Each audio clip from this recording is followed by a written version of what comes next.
Before we begin, please click on the subscribe button and turn on the notification bell, so you won't miss tomorrow's powerful Bible story that will open your eyes to more deep mysteries of God's Word.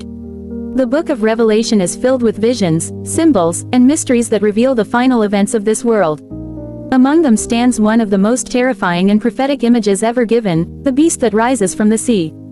The Apostle John, exiled on the lonely island of Patmos, received this vision directly from God.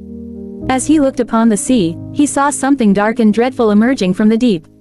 The waves roared and the wind howled as a mighty beast rose out of the water. It had 7 heads and 10 horns, and upon its horns were 10 crowns. Each head carried a name full of blasphemy.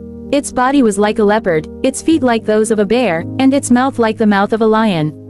It was a terrifying creature, a symbol of unstoppable power and evil. Then John saw the dragon, Satan himself, standing beside the beast, giving it his power, throne, and great authority. And the whole world was filled with awe and began to follow the beast, saying, "Who is like the beast? Who can make war against it?" The beast began to speak great blasphemies against God, against his name, his dwelling place, and those who live in heaven. It was allowed to rule for 42 months, and during that time, it made war with the saints and overcame them.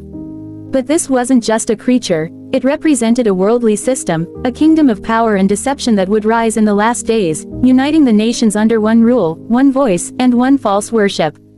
The people of the world, dazzled by the beast's authority, bowed to it. They were deceived by false signs, miracles, and promises of peace. Yet beneath the surface was corruption, control, and rebellion against God.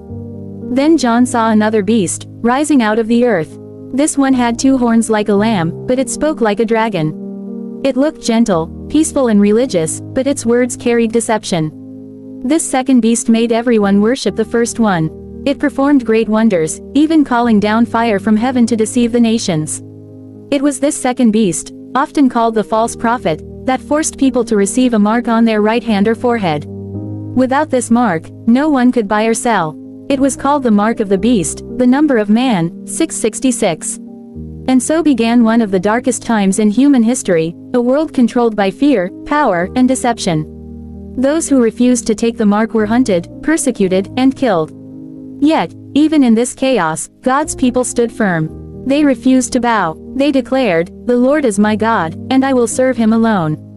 Then John looked and saw a lamb standing on Mount Zion. It was Jesus Christ, surrounded by 144,000 faithful believers who had not defiled themselves with the lies of the beast.